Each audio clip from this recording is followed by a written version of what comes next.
Assalamu alaikum, merci beaucoup.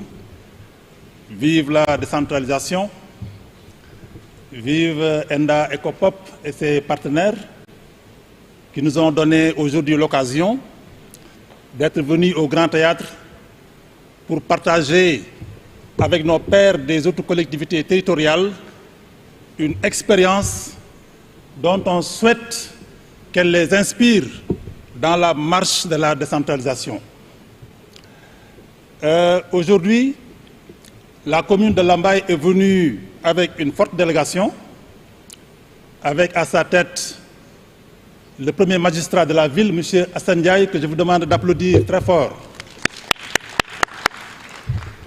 M. Hassan Ndiaye est un maire qui a été nouvellement élu et dès sa prise de service au mois de février 2022, il a opté pour une approche de gouvernance participative. Ainsi a-t-il tendu la main à toutes les couches de la population de Lambaye à venir se joindre à lui, à se mobiliser autour de lui pour travailler pour l'émergence de la commune de Lambaye.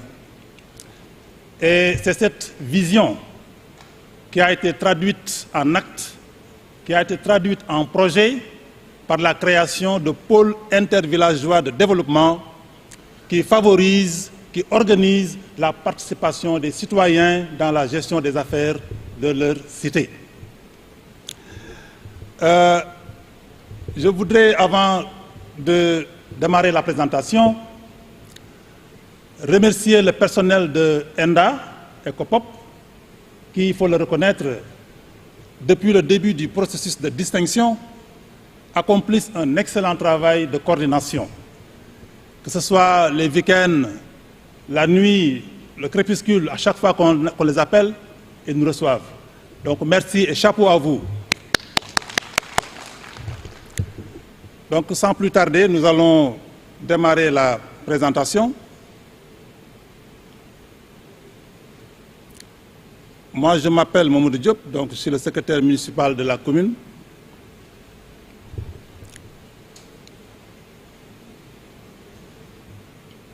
Présentation de la collectivité territoriale,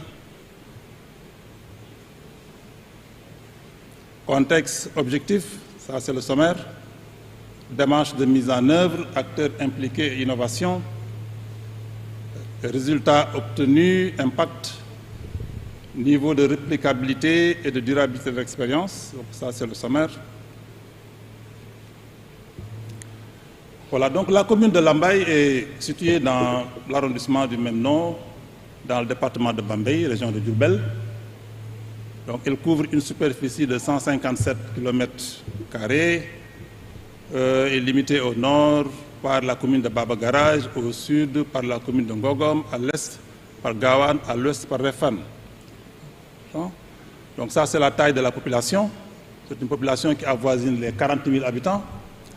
Et les activités, les principales activités génératrices de revenus tournent autour de l'agriculture, de l'artisanat, le commerce et l'élevage. Donc ici, on est dans le contexte. On a cité Herzog qui disait que le processus de décentralisation consiste en un double mouvement. D'une part, redistribuer les compétences du haut vers le bas afin de régler les problèmes au niveau où ils se posent concrètement. D'autre part, rapprocher les citoyens de l'exercice des décisions touchant à leur avenir. Alors, la création des pôles intervillageois de développement trouve son fondement dans cette assertion, puisque, outre la relance du développement local, l'objectif visé est l'approfondissement de la démocratie locale et l'appropriation par les populations de la commune de Lambaye de la gestion de leur espace vital. Toujours dans le contexte, ce projet intervient dans le contexte marqué par l'acte 3 de la décentralisation, qui vise à organiser le pays en territoire viable, compétitif et porteur de développement durable.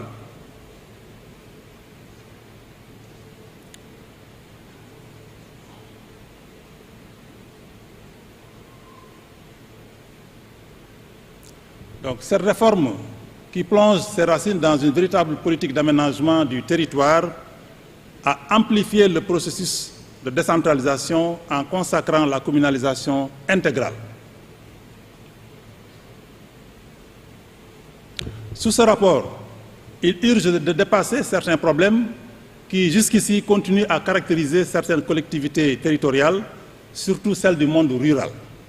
Et parmi ces problèmes, il y a le fait que la plupart des élus se contentent de gérer les problèmes classiques, comme la terre à des fins d'habitation ou agricole, la gestion de l'état civil, le vote du budget, entre autres, mais ils ne s'engagent pas résolument dans le traitement des problèmes sociaux.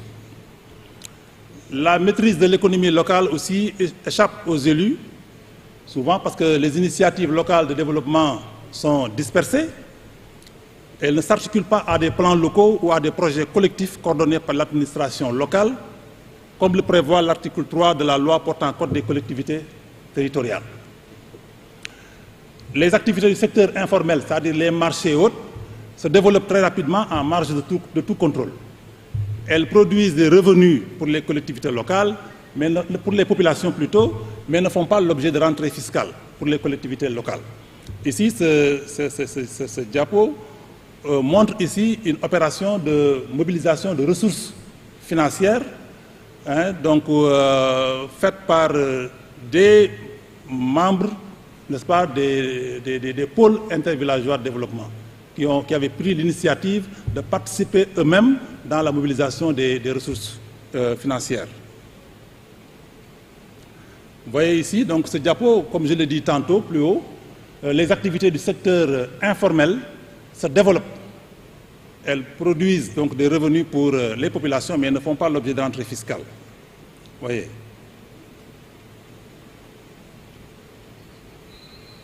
Donc l'objectif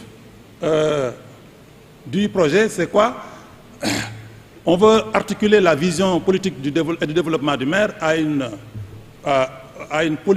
planification locale participative, en découpant la commune en 6 pôles intervillageois de développement. On a découpé la commune en 6 pôles intervillageois de développement. Ça veut dire quoi? Ça veut dire que dans chaque pôle, on a divisé la commune en 6 zones. Chaque zone va regrouper les villages qui gravitent donc, dans ces zones-là. Et maintenant, chaque village membre du pôle désigne 3 personnes, dont le chef de village, la représentante des femmes, le représentant des jeunes. Et ce sont ces personnes-là désignées, ces délégués, qui constituent ce qu'on appelle le comité de planification intervillageois de développement, ce qu'on a mis ici sous forme d'acronyme CPIVD.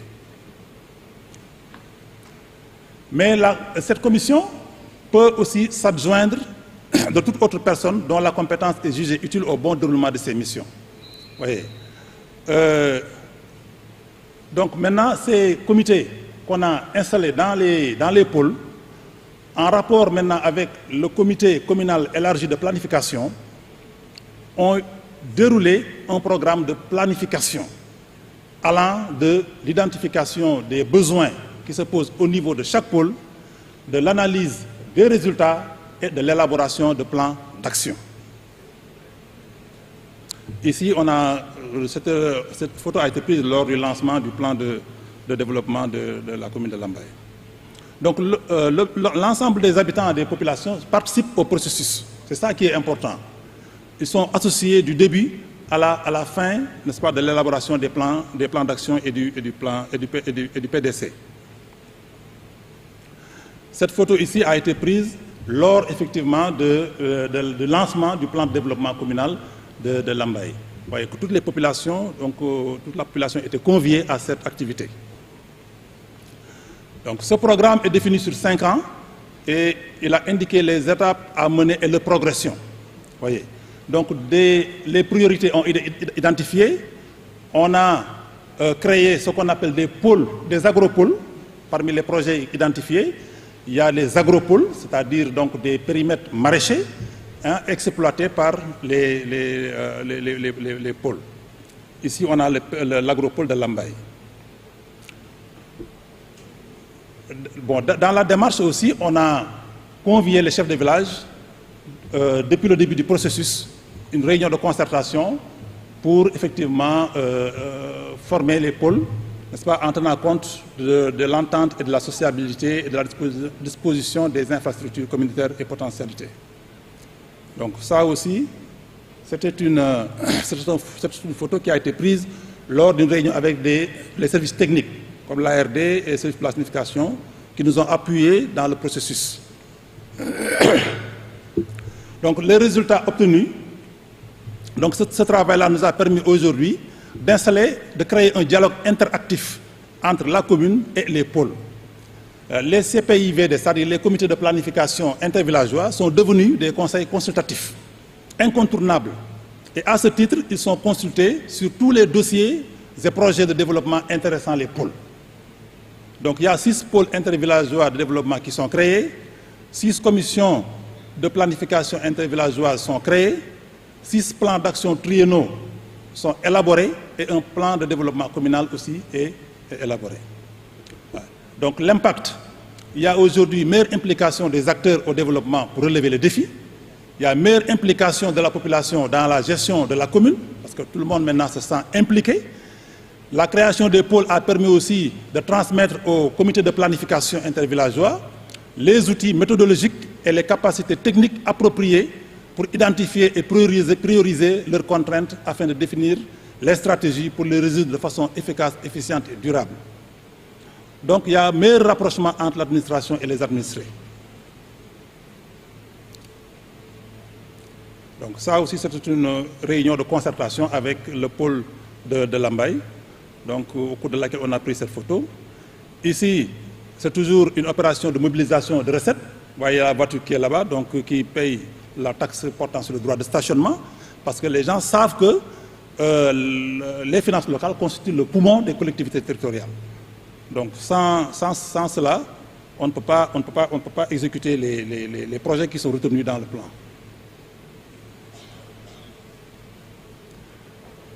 Donc, considérant la redynamisation de la mobilisation des populations de la commune en direction de l'effort de développement que la mise en place des pôles a suscité, la commune a décidé d'allouer au comité de planification une subvention annuelle destinée à leur fonctionnement. Parce qu'on leur a trouvé un local où ils tiennent leurs réunions, donc ils ont besoin d'un peu d'argent pour fonctionner. Ici, on a toujours l'agropole de Lambaye qui polarise 13 villages, donc, et qui va beaucoup contribuer à la lutte contre le chômage, n'est-ce pas? Donc, pour la pérennisation du projet, on a pris toutes les dispositions, parce que les pôles ont été créés par délibération du conseil municipal, et il s'en essuie des arrêtés, des décisions qui ont rythmé tout le processus pour respecter la dimension normative et juridique très importante pour la capitalisation des résultats et la durabilité de l'expérience. Donc, en conclusion, la création des pôles a été pertinente et riche d'enseignements. De par sa dimension fédératrice, les pôles ont permis aux acteurs de développement et à toutes les parties prenantes de s'engager résolument pour le développement de la collectivité territoriale, de participer également aux opérations de mobilisation de ressources financières.